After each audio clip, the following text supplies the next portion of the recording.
Hello, what up everyone? Another day, another verse na naman tayo. Day 228. And our verse for today, Jeremiah chapter 5 verse 11 to 12. Ang mga mamamayan ng Israel at Juda ay hindi natapat sa akin. Ako ang Panginoon na nagsasabi nito. Hindi sila nagsasalita ng totoo tungkol sa akin. Sinasabi nila, hindi tayo sasaktan ng Panginoon. Walang panganib na darating sa atin, walang digmaan o taggutom man na darating.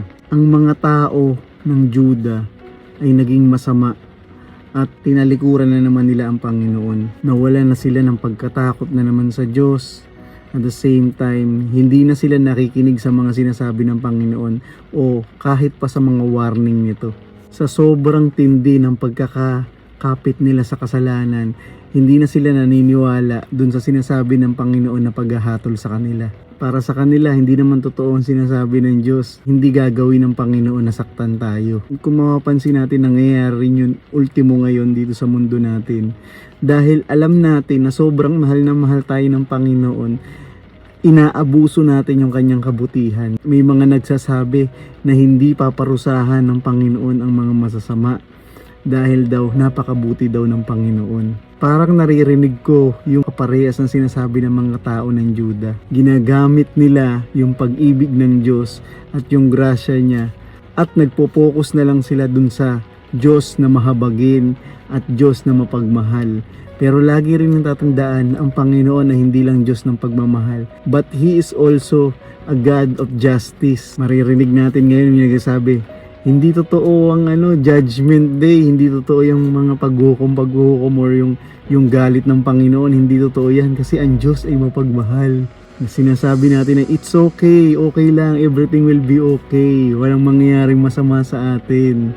And ang pinaka number one sa list is may intindihan naman tayo ng Diyos. Ginagawa nila tong lisensya para magpatuloy sila sa mga kasalanan na ginagawa nila.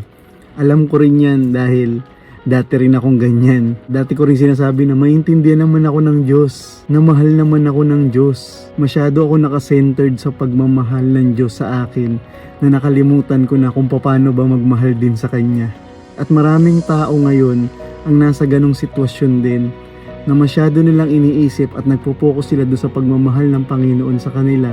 Pero sila, hindi nila magawang magmahal sa Panginoon. Na para bang pag sinabi ng Panginoon na ayaw ko niyan, na ayaw ko ng kasalanan na yan, or parang pag sinabi ng Panginoon na galit ako sa kasalanan na yan, hindi tayo naniniwala.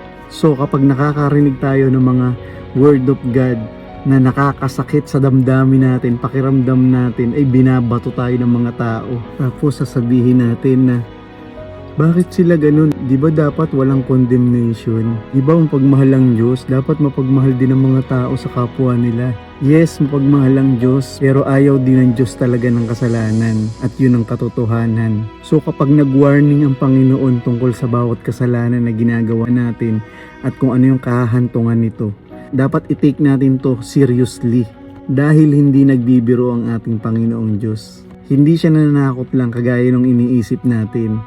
Na parang iniisip natin, tinatakot lang tayo niyan, pero ang totoo wala naman talagang judgment day. Dating-dati pa yung judgment day na yan. Ang katotohanan, patuloy tayong winawarningan ng Panginoon dahil sobrang mahal na mahal niya tayo. Yung pagmamahal na to ay yung pagmamahal na willing mag-correct kapag tayo ay nagkakamali na. Kapag nakita mo yung anak mo na sinusundot-sundot yung saksakan ng kuryente, hindi mo ba siya sasawayin? Hindi mo ba siya papagalitan para hindi na niya yun ulit-ulitin? Hindi mo siya tinatakot lang. Hindi mo siya dinidisiplina dahil gusto mo lang siyang saktan. Dinidisiplina mo siya at winawarningan mo siya kasi mahal mo siya at ayaw mo siyang mapahamak. Ganon din ang Diyos sa bawat isa sa atin. Ang tunay na nagtitiwala sa ating Panginoong Diyos ay hindi lang nagkiklaim or tinatanggap yung mga pangako niya lang, kundi tumatanggap din siya ng pagpapalo. Tumatanggap din siya ng warning at pagtutuwid sa bawat isa sa atin. And alam mo kung ano yung kagandahan? Ang kagandahan, yung pagtutuwid ng Panginoon ay sobrang tamis. Pagtutuwid ng Panginoon ay masakit, pero alam mo na para sa ikabubuti rin natin. Huwag nawa tayong masyadong mag-enjoy sa mga kasalanang ginagawa natin. kasalanan sa tao at kasalanan sa Diyos, na kung saan hindi na natin marinig yung Panginoon Diyos. Ang tunay na nananampalataya at nagtitiwala sa ating Panginoong Diyos ay inilalagay niya sa kanyang puso yung bawat salita ng Panginoon at siniseryoso niya ito. Hindi lang yung mga promises, hindi lang yung mga blessing ang laging tinatanggap natin, kundi pati yung pagdidisiplina at yung mga warning ng Panginoon para rin yun sa ikabubuti natin. Alam nyo, ang ibig sabihin ng pagpapala at pagpapalo ay mahal na mahal tayo ng ating Panginoong Diyos. Sobrang mahal na mahal tayo ng Panginoon. Kaya ang gusto niya sa atin ay abundant life, maganda yung plano niya sa atin. Yun ang gustong mangyari sa atin ng ating Panginoong Diyos. Yun ang pangako niya sa atin. Subalit, sobrang mahal na mahal din tayo ng Panginoon kung saan dinidisiplina niya tayo. Ang sabi sa Bible, di ba?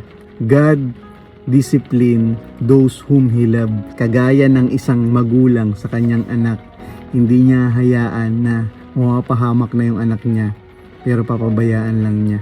Kinakailangan nating disiplinahin ang ating mga anak kung kinakailangan para sa kanyang ikabubuti.